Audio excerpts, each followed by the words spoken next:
So today we are going to go over the Russian system, and we already covered the Russian system with the other moves, not bishop e2, but today we're going to do bishop e2. So if you want to learn faster, then you should like and subscribe because it boosts your elo, and FIDE recognizes that and will give you a few points. Just let me know once you subscribe in the comments, and I'll message them on your behalf. Thank you so much. Anyways, so yeah, so let's just go back into the Russian system. If you have not checked out that last video, go check it out. Great content. So basically in the Russian, the white gets a great center, but falls behind a little bit in development, right? So after knight c6 is the line that I'm recommending, knight c6. So bishop e2, bishop g4, they have a few moves here. So the first move is, well, basically two moves, bishop e3 and d5. So the first move we're going to cover is bishop to e3. Okay. Now, after bishop to e3, you have to remember this move, bishop captures f3. This is one of the main staples of this basically whole repertoire. The bishop, the light square bishop for white, wants to stay on e2. And so now white has to decide, do I ruin my pawn structure, which is the key idea in the Russian setup, right? Because it only bolsters your center. Or do I have more flexibility by taking with the bishop and then going back with my bishop on e2 and potentially playing f3 later?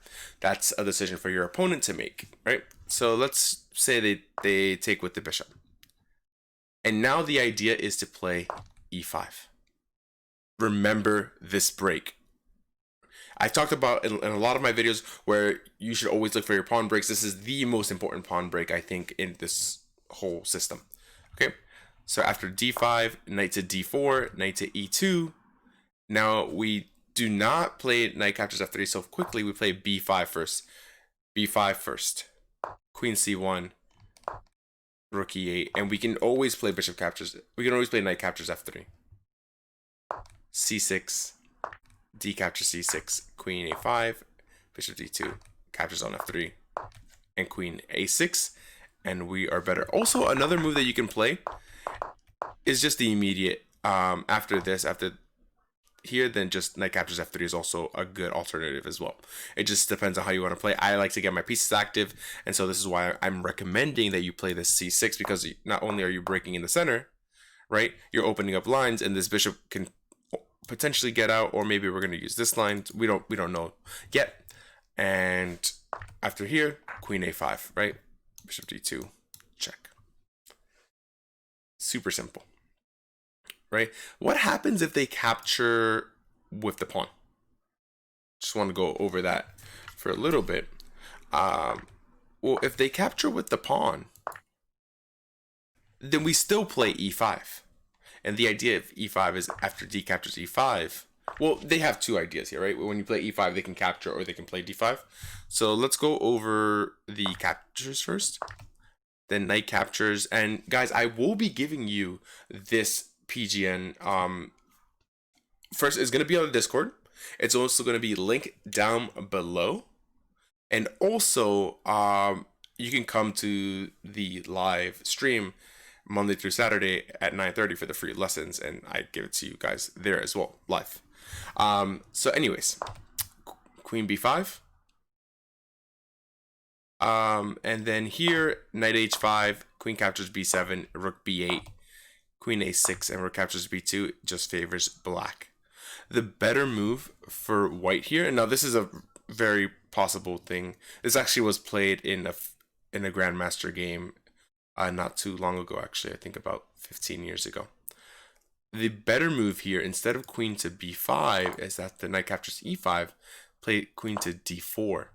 But this allows black to get an even endgame.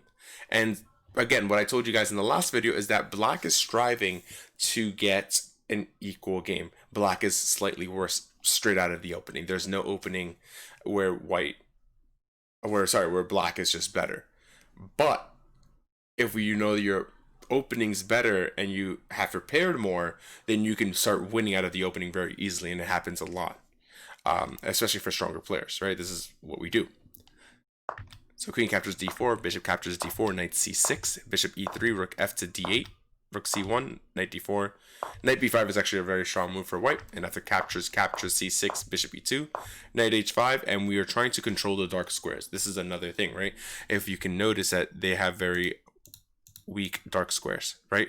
So after knight h5 here, and now bishop e5, it's about equal. And the only reason it's equal is because they have the bishop here. If they didn't have the bishop here, then black would be slightly better because of this and also this knight jumping here. And that's a very strong idea for black. Okay. So that is what happens if they do decide to take. So let's go all the way back to where they captured with the bishop. Okay. e5 and d5.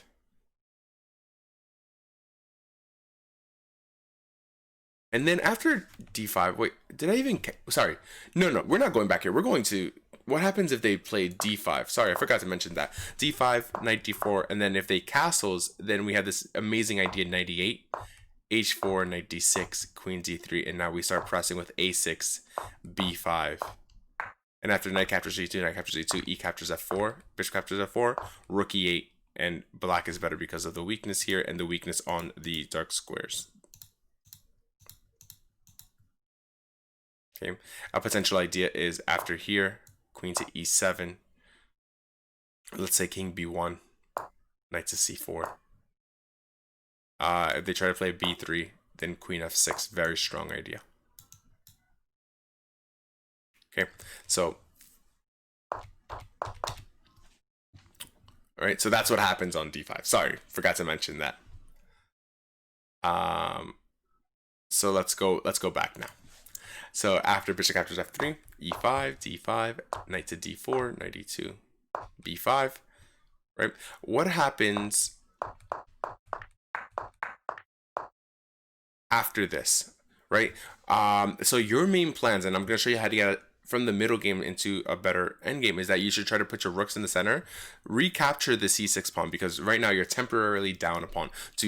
I would say do not take with the queen. I think the queen, even though it's slightly misplaced here, might be able to get some function out of here, or might be able to go here. So I don't know if you want to put the queen on the c file to get attacked by the rook, unless you do this exchange where the rook comes to c8 first, takes on c6, and then this rook trades. And then your queen is doing well. But if you take away the queen, then you're immediately going to have to vacate the c file, and that's not a good idea. Okay. Okay. So let's go back. So I told you that they have two moves. One of them was this bishop e3 idea. The other idea is what happens if they play d5. Right? And so the idea with d5 is to play knight a5. And now here they have two moves. Queen a4 and queen b4. And you're probably like, JT, why do we have all these sublines? Just give me the main line. And it's just because your opponents have different options. And of course, I can't give you all of them, but I will give you the best tries and sometimes some dubious lines so that you can understand what to do and you'll feel better prepared. And especially if a line has an amazing idea, which I'll show you in a little bit, I definitely want to show you that.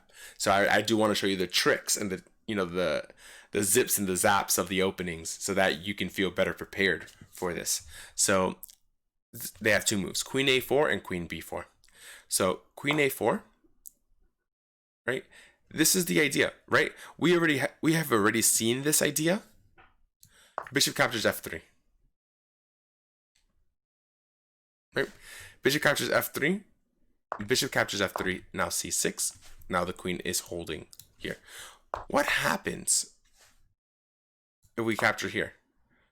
Then this is just bad, right? Because of takes here. Oops, not there, but takes here and takes back, right? So we don't even have to go into that. So c6, castles, b5, queen d1, rook c8. All of my pieces are developing. b4, e5, catches on c3, catches on f6. And after this, bishop g7 takes. this is about equal. And so the dynamic here is basically that they do have a passed pawn, but it's very weak. They have 3 pawn islands, whereas black has 2 pawn islands. The rooks have very easy access to the open files, and also these rooks do as well. The bishop might be slightly stronger than this knight, but that is still left to be determined, because if we can get this knight to a very strong outpost, I don't know, maybe if we can force the push of this pawn and we can get a pawn on e5 and put our knight on d4, that might be a very good thing. So I think, like, let's say, for example, something like rook e6. Sorry, rook e1, and then you play something like e6, or queen captures d1 first, e6, right? Maybe even queen a5, hitting this weak pawn, right? And then just try to bring all your pieces out. This is how you would play a normal middle game like this. But yeah, this is about equal. Okay. So after queen a4, and so we after 95 we have that line, but after queen b4 is the same line, captures c6, d captures c6. They have another idea, like after this they also have an idea of like playing bishop e3. But then after c captures d5, e captures d5, rook c8, the rook is looking at this c4, this very juicy c4 square. And after bishop captures on a7, we can get into some crazy lines, right? After bishop captures a7, knight to c4, castles, knight to d2, here, and now the main move here, so you have to remember this as well. Rook to c4. The idea is that we want the queen to go to b5. In Grandmaster game, queen b6 has been tried, but just please do not play this, because of knight captures f3 is just too strong, and then rook c7, and ouch. Okay, so yeah, please don't play that. So yeah, rook c4, queen b5, and now knight captures, g captures, and queen c8. And there's only pretty much one move here. Actually, this is an amazing point that I kind of want to show you, because during my analysis, the engine does not spot this move. So this is actually a mistake. This actually loses very beautifully to an idea. So the idea is, I hope that maybe you want to pause this, because this idea is super amazing, and I hope this adds value to your chess game. The idea here is to play knight to g4. And the engine it's confused. It's like, this is +3 for white. Following the engine's first choice, bishop captures g7, the bar goes immediately down, and knight captures h2. This knight is untouchable. If you try to play here, then we are going to mate you with queen h3, right? They're going to try to stop the mate. Rook h4. Mate incoming. Doesn't matter what you do. Captures, queen. Right? So a beautiful move, a beautiful idea. Knight g4, maybe think, okay, what happens if this? Then we'll queen captures g4, and we'll regain this after. And so now not only are we have a pawn, but the king's position is very shaky. Okay, so knight to g4, takes, here, takes, and if takes, then we have the very easy rook h4, king here and here, right? Mate. So this knight is untouchable. The best thing that you can hope to do is maybe play f4, or I don't know, play here or something else. But just now you have to deal with stuff like knight captures e4, and knight captures f3, and then taking on e4, and you're in for a doozy. Okay, so you actually have to play rook d4 here, and then after takes, queen h3, takes. Here you can see that black is the one with all the initiative. because of the dark square control. And after here, bishop d6, this bishop is a multi-purpose piece, whereas the knight is basically only defending the square and doesn't really have any prospects on this side. So black here is slightly better, or actually I would even say has very nice chances to win this.